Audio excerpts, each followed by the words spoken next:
story you are about to hear is true. Only the names have been changed to protect the innocent.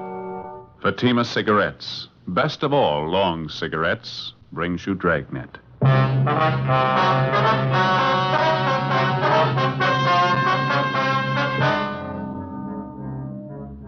You're a detective sergeant. You're assigned to Juvenile Bureau. Dozens of petty theft cases are reported in one of the residential areas in your city. The victims, neighborhood businessmen. The suspects, teenage high school students. Your job? Stop them. More and more smokers, coast to coast, are saying this about king-size Fatima every day. They're different. Better. They are different. So pleasing. Yes, in Fatima, the difference is quality. You see, Fatima contains the finest domestic and Turkish tobaccos superbly blended. And Fatima is extra mild, with a much different, much better flavor and aroma. Compare Fatima with any other king-size cigarette. You'll find Fatima gives you all the advantages of extra length, plus Fatima quality, which no other king-size cigarette has. Yes, in Fatima, the difference is quality. Next time, buy Fatima. Best of all long cigarettes.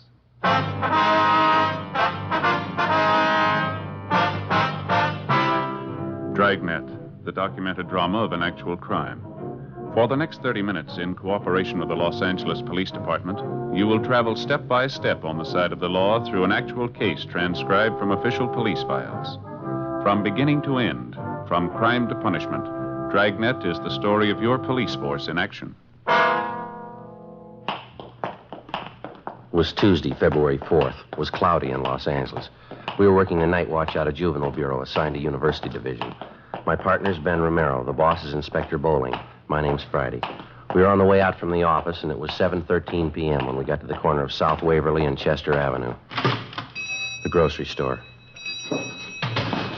Guess that's him back there at the meat counter. Yeah. Come on. Looks like he's getting ready to close up. Yeah, I guess we just about made it in time, huh? Excuse me, sir? Yes, sir. Help you, gentlemen? We're looking for Henry Loomis. Yes, sir. That's my name. Police officers, Mr. Loomis. My name's Friday. I believe I talked to you on the phone. Oh, yeah. This is my partner, Sergeant Romero. Hi, Mr. Loomis. Wonder if you'd mind waiting a half a minute, officers. Just getting a little bookwork straightened out here. Today's receipts. Sure, go right in. Won't take but a minute. Let's see here. 37, 45, 37. There we go. Ain't that lousy bookwork. Gonna get a girl to come in and do it one of these days. Let's go up front here and talk. All right, sir, fine. Pull up a couple of stools there. Might as well be comfortable. Yes, thank you. Thank you, You sir. talked to any of the other merchants in the neighborhood yet? No, sir, not yet. We'd like to find out what you have to tell us first. Well, it's one of those high school kids, I can tell you that. I'm sure of it. I don't want to sound like an old grouch, but this stealing's got to stop. You get quite a bit of business from the high school trade, do you? At the noon hour, and then just after school lets out. Usually have quite a bunch of them in here around those times. Mm-hmm. Do you especially cater to the high school crowd? I mean, do you serve lunch here or anything like that? No, I don't. I usually get the kids to take their lunch. They come in and buy soda water or milk to drink with their sandwiches. They seem like such a nice class of kids. I didn't think they were thieves. Well, how long has this stealing been going on, Mr. Loomis? I'd say about 10 days, 2 weeks. It's not very hard for them to get away with it. 15 or 20 kids crowd in here during noon hour. I'm usually busy up at the counter. It's no great trick for any one of them to make off with a couple of dollars worth of merchandise.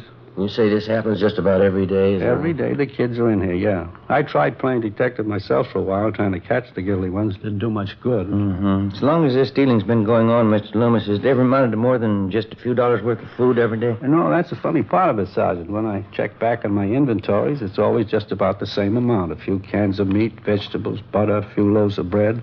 It's not so much the value of the stuff. I just don't like the idea of some kid making a fool out of me day after day. Has your cash register ever been tampered with, you know? I mean, any money stolen? No, sir, that's another thing I can't understand. If a kid's going to turn thief, you'd think he'd go after the cash. Whoever's doing it, they've never tried anything like that here. Well, how about some of the other merchants in the neighborhood, sir? You mentioned on the phone there were a couple of others having the same trouble that you are. Yes, sir, there's George Brophy. He's the newspaper distributor, and there's Collins. He's got the grocery place up the street. You can talk to them. I gave you their addresses on the phone, didn't I? Yes, sir, you did. Just one more thing, Mr. Loomis, about this crowd of high school boys that hang around here.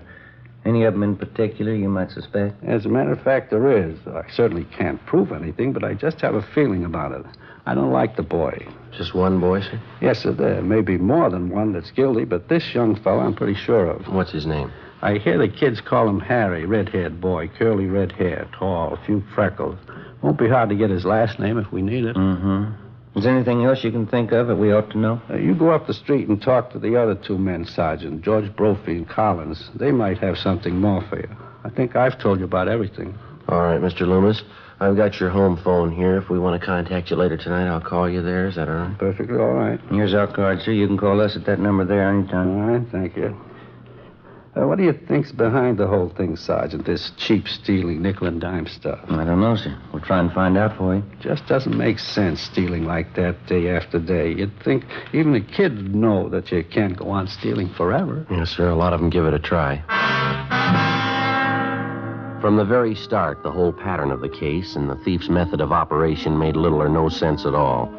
The thefts had been going on for more than 2 weeks, and they'd all taken place in a 12-square-block area. In each of the 24 cases reported to us, not one of the thefts had been for more than $5, either in cash or merchandise. The thief's scene of operation included 2 grocery stores, a drugstore, coin boxes attached to the newsstands in the neighborhood, and a 5 and 10 cent variety store. With one exception, all of the cases involved theft of merchandise only. The breaking open of coin boxes attached to newsstands was the single instance in which money was taken. The total sum was less than $3.50. 7:40 p.m. Ben and I left the grocery store and went up the street to the home of George Brophy. He was the neighborhood newspaper distributor who operated the coin box newsstands which had been broken into. Well, I think you can just about count on it, Sergeant. It's one of the kids in the neighborhood doing all this. Either that or a couple of them are working together. What makes you so sure about it, Mr. Brophy? Well, for one thing, we got more than our share of kids out this way. A lot of them are from poor families, underprivileged, you might say. Mm-hmm. I guess they figure it's one way of picking up extra spending money. I got nothing against the kids myself. A few nickels they get out of those boxes, I wouldn't prosecute them for that. Well, sir, that's not exactly it. The point is they're stealing. If they get away with this small-time stuff, they might figure they're ripe for something bigger. Probably be the best thing in the world for them if we can stop them now and set them on the right track, I'm saying. Yeah, put in with you there, Sergeant. I don't know how much I can help you, though. Do you have any idea at all who it might be that's breaking into the coin boxes? Well, like I say, I have nothing against any kid myself, but there is one of them around the neighborhood I've been a little suspicious about, a red-headed kid. What's he look like, you know? Red hair, freckle face, kind of tall and gangly. Typical high school kid.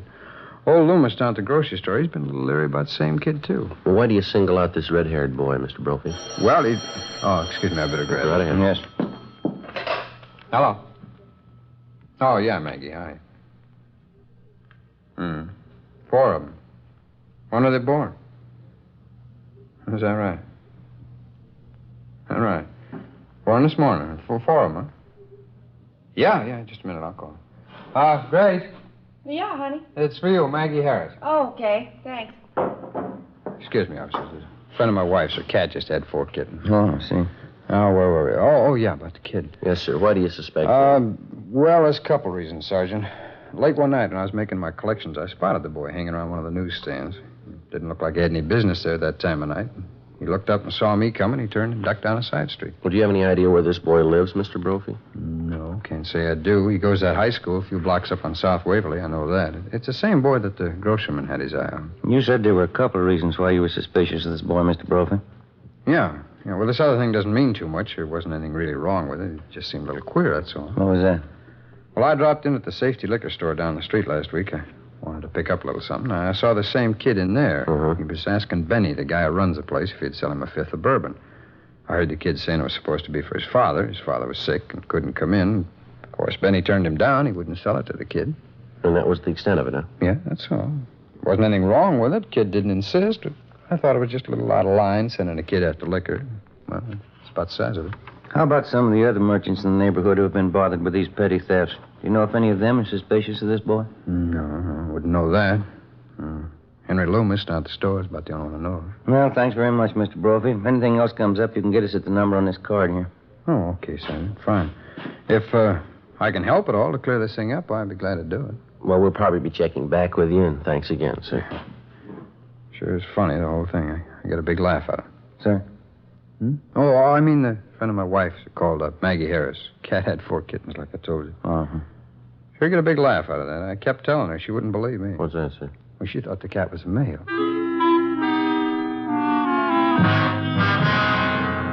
The next morning, Ben and I continued checking with various merchants and residents in the neighborhood where the series of petty thefts were taking place.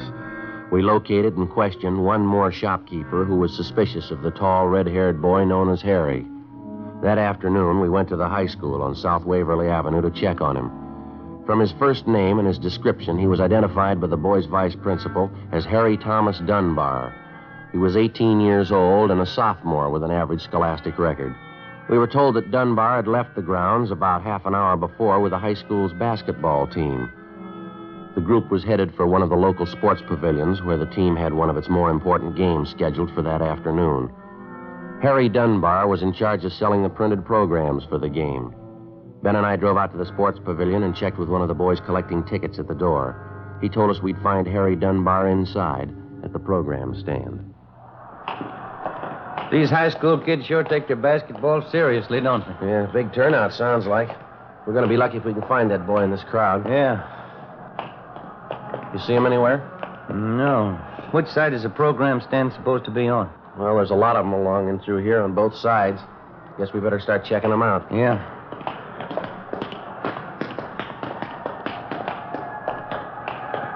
Joe. Yeah. That stand back there on the left, you see? Red-headed kid? Yeah, let's check him, huh? Okay.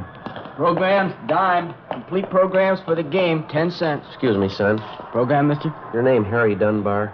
Yeah, that's right. We're police officers, Harry. We'd like to talk to you for a few minutes, if it's all right. Oh. Well, I can't talk to you now. I'm pretty busy selling these programs here. Then suppose we wait a few minutes, son. See, you only have a few left there to sell. No, it wouldn't do any good waiting. When I sell these, I got something else to do. It's only going to take a few minutes of your time, Harry. We won't keep you long. What is it, officer? What do you want to talk to me about? Just have a few questions for you, son, that's all. Can you step out in the lobby with us for just a minute? What's it all about? I'd like to know. We'd just as soon not talk about it out here. Oh, all right. We can go up this ramp here. All right. There's a hallway back here. Runs underneath the stands, won't be so noisy. Fine, we won't keep you long. Just a few routine questions. This ought to do okay. What is it you want to know about? Do you know a Mr. Loomis? Harry runs a grocery store near the high school. Yeah, old man Loomis. I go down to his store and eat lunch sometimes. Why? How about a Mr. Collins? He runs another store near the high school. Yeah, I know the place. Sometimes I go there, too. A bunch of the kids hang around there during lunchtime. We've had quite a few complaints from Collins and Loomis, some of the other stores in the neighborhood, too. We're checking on some of them. Thought maybe you could help us out, Harry. No, I couldn't help you any. Mr. Collins and that old man Loomis, they don't like us. They want to get us in trouble. I think they're lying. Lying about what? About us kids stealing things out of their stores. I bet they even told you I'm stealing things from them. Are you, Harry? Of course not. They can't say any of us stole things. They don't know. They can't prove anything.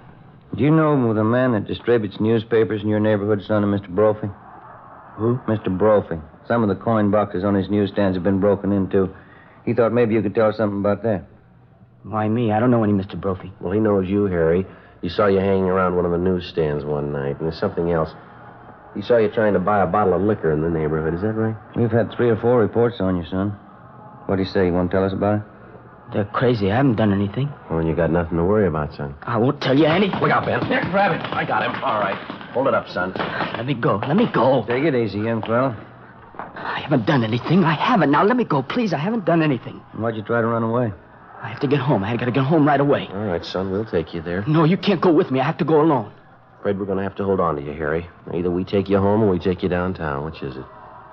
I tried to tell him I couldn't do everything. I tried, but it didn't work out. I can't do everything. What do you mean, son? Take me home. I'll let them tell you.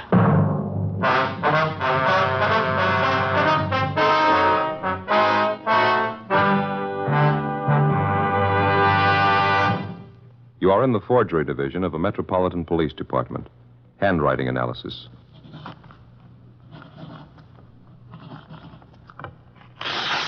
All right. Now write the alphabet in lowercase, please. You are listening to a police officer taking a sample of a suspect's handwriting. This handwriting sample will be compared with a forged signature.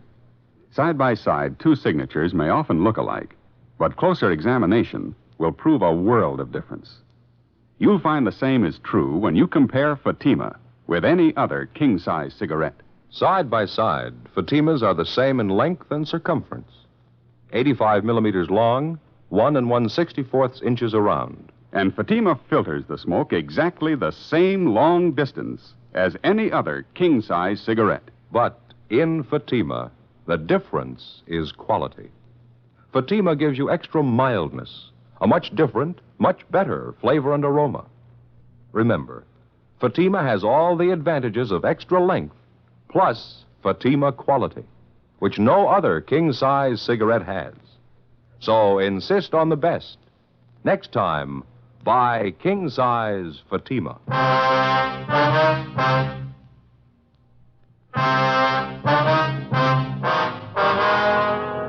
Wednesday, February 5th, 4:15 p.m. We left the sports pavilion, got in the car, and started to drive our teenage suspect, Harry Dunbar, to his home. On the way, we questioned him about the series of petty thefts which had been going on in his neighborhood. We asked him about stealing merchandise from the grocery store run by Mr. Loomis. He admitted he was responsible. He said he'd been stealing things from the store for more than a month. We asked the boy about the petty thefts from the grocery store operated by Mr. Collins. Again, he told us he was responsible.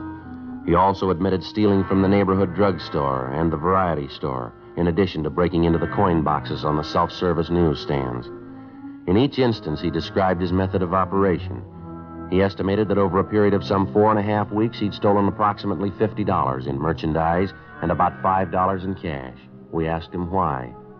He refused to answer.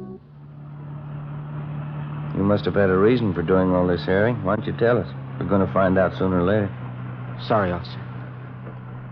Just next turn to your left. Okay. What's the matter, son? You afraid of what your folks are going to say? No, that's not it. I never stole anything in my life till this time. When I started in, I didn't think of it as stealing. Something I had to do, that's all. I couldn't help it. That doesn't make much sense, Harry. What do you mean you couldn't help it? It's the truth. You gotta believe me, there wasn't anything else I could do. Well, what was it then? Was somebody forcing you to steal? No. Can't you just believe me? It's something I had to do. Sergeant, can't you let me off here? I'll walk home the rest of the way. I promise you I'll come in and see you tomorrow, huh? Well, you know we couldn't do that, son. You've already admitted stealing from a half a dozen stores in the neighborhood, breaking into those coin boxes. It's going to have to be straightened out one way or the other. But I can pay him back for what I took. I got a job. I'll pay back every one of them. I believe you, son, but there's still a lot of explaining that's going to have to be done. This is the 1500 block, Harry. Want to point out your house for us? Son? Can't we fix it up some other way? We don't have to go to my house, do we? The sooner you face it, the better. Now, how about it? Keep on going. It's way down the end of the block there. Well, now, which is it, son? There's no houses beyond this. It's just that shack down there. That's my house. Okay, Harry.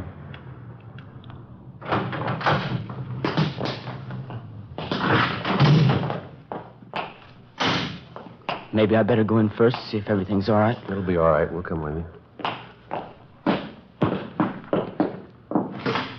Ben and I followed the boy up the stairs and into the house.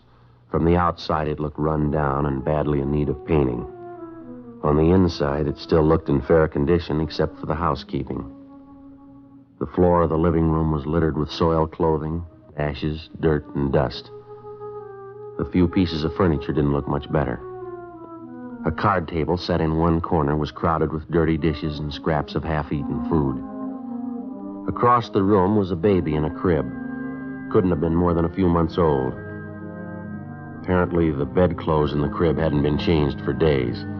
Next to the crib, huddled in an army cot, underneath a few thin blankets, was a dark-haired little girl, maybe 2.5 years old. Her face was thin and pale. She was asleep.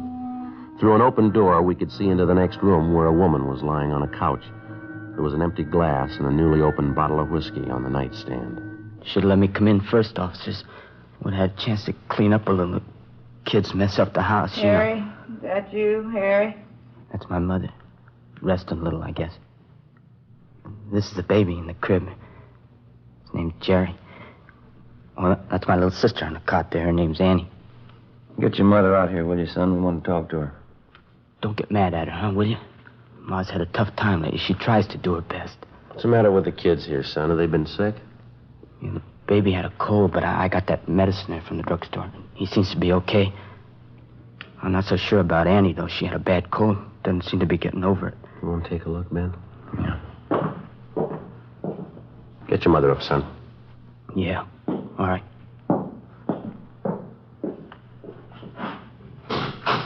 Hey, Ma. Ma, get up, will you? What is it? Who'd you bring home with you? A couple of policemen. They won't talk to you. What'd you bring them in for? Close the door there. I have to fix up a little. My mother will be right out, officer. All right, son. Joe? Yeah. We better get to a phone right away. It looks pretty bad. What is it? Baby needs a doctor. A little girl here. I hope she does, too. What? I'm not sure she's alive. An ambulance was called immediately, and Harry Dunbar's 2-year-old sister Annie and his baby brother were both rushed to the general hospital. The mother, identified as Mrs. Florence Dunbar, was taken downtown and booked at the main jail on a drunk charge. 6:45 p.m. We took the boy, Harry Dunbar, over to Ben's house. We put in a call to the general hospital to check on his little sister Annie and his infant brother. They told us both the children were suffering from malnutrition. The little girl, Annie, had double pneumonia. Miraculously, the baby seemed to have been spared. He was sick, but his condition wasn't considered serious. After Ben's wife fed him dinner, 18-year-old Harry Dunbar sat down and told us the story. 3 months before, his father had deserted the family. His mother had made a pretense at supporting Harry and the 2 babies and then gave it up in favor of drinking. The whole burden of keeping a family alive was piled on the youngster's shoulders. Besides school, he had 3 odd jobs that he worked at to earn enough money to pay the rent, the gas and light bill, food, and general necessities. It wasn't enough, so he had to take to stealing. His mother wouldn't work, but at the same time, she wouldn't let the boy apply for charity. He slept at Ben's house that night, and the next morning at Juvenile Bureau, he gave us the rest of the story. I guess it got too much for me. I don't know. I could sneak the food and medicine from the stores, all right, but couldn't seem to get enough money together. The rent bill and all that. Kids needed clothes, too. Well, why wouldn't your mother let you apply for help, son? Some of the local charity. Well, Ma'd never go for that, officer. She'd get mad when I talked about it. Said she had too much pride to take charity. Did your mother know that you were stealing the food and medicine that you used to bring home? I don't know. Guess so. Wouldn't be so mad at her, but every time I got some money together to pay bills, she wanted me to buy whiskey for her. She begged so much I couldn't say no. We're having your mother brought over from the main jail, Harry. We'd like to find out if we can't locate your father. You want to check outside, Ben? See if they brought Miss Dunbar over yet? Yeah, okay. Thank you. How about the kids, Officer? Annie and the baby, how they doing? Well, I checked the hospital, Harry. The doctor's going to call us as soon as he can. Ma, I should have known better. Poor little kids. I could take care of myself, but they had to depend on her. She'd only stopped drinking. Go right in, Mrs. Dunbar. Harry, you all right, son? What have they been doing to you? I'm all right, Ma. No, don't hang on me like that. I was worried about you, Harry, you and the kids. I'm sorry they got sick. I didn't know. It's just bad luck, Harry. We got to stick together, you and me. There's a chair here, Ma. Sit down, huh? Hey, Joe. Yeah? Hospital called. They took the message outside. Here you are. Well, thank you. The hospital, officer? About Annie and the baby? Yeah, that's right, son. About your little sister, Annie. What about her? What'd the doctor say? Well, it's not good, Harry. The doctor called and said Annie had pneumonia. Pneumonia. She'll be all right, though, huh? They'll take care of her? Well, it's not that way, son. I mean, the doctor said... Oh, look, you tell him, will you, Joe? What is it? What about Annie? We got a right to know. She's my little girl. Sergeant, you can tell me. You want to sit down, Harry? Yes, sir? Annie died 10 minutes ago. The doctors tried. They couldn't help. Annie dead? That's right, son. She's only a little kid. She's only 2 years old. Harry. Harry, son. Poor little Annie. Why did it have to be her, my own little girl? My own little Annie. Be good to me, son. I don't know how I can stand it. My own little girl, Annie. Go outside, Ma. Go outside. No, Harry. I need you. I need you more than ever, son. Be good to me. We have to stick together now. We gotta love one another. All right, Miss Dunbar. No. I need Harry. He's all I got. Aren't you, son? It's so hard sometimes. Everything's against us. Lord only knows I've tried. We've got to try to be happy, to stay together, love one another. Lord only knows. Will you shut up, Ma? Harry, don't blame me, son. We've got to try to be happy. I blame you. Anybody blame you. You killed her. Poor little kid, you killed Annie. Harry, don't say it. Don't say it. I will say it, Ma. You did it. The whole terrible thing. Annie's dead. You did it. Don't you know what it means? Don't, son. Don't hurt me. All right, Harry, now take it easy. You know it, too, don't you? She did it. Her and her whiskey and her drinking and laying around, not even caring about the kids. I tried to tell you, Ma.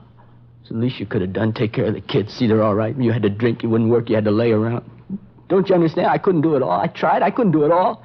You had to go on drinking and lay there and watch Annie die. Please, son, don't say that. We're going to love each other. I wouldn't hurt Annie. You know your mother never do that. You're not my mother. You're not anybody's mother. You don't know what you're saying. Harry, I'm your mother.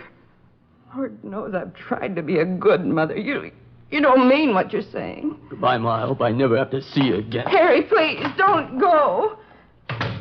Ben, you better go get her. Yeah.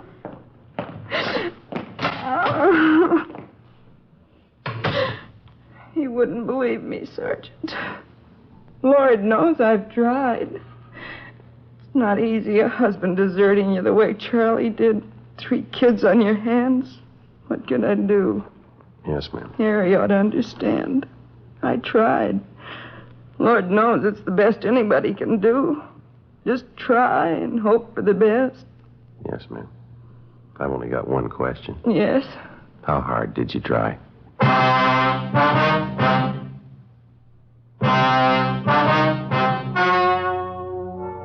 The story you have just heard was true.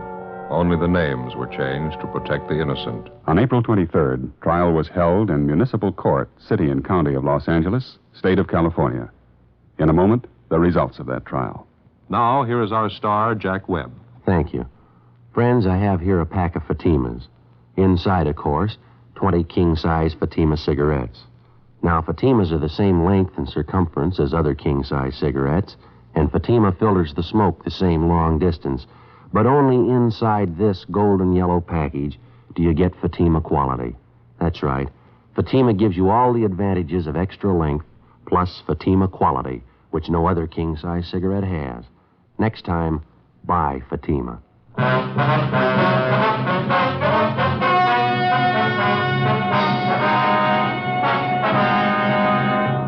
18-year-old Harold Dunbar was filed on in juvenile court. After the hearing, the court directed that the 2 Dunbar children be placed in a foster home. Mrs. Dunbar was permanently deprived of the custody of her children.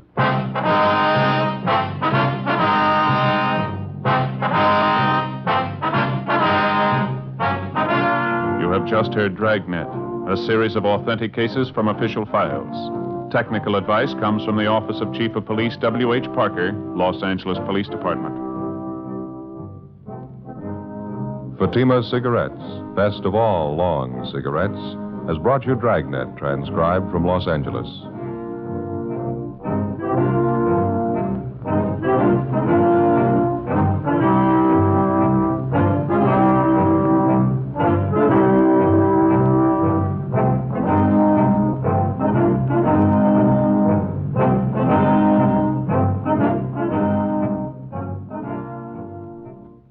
Stay tuned for Counter Spy, next over NBC.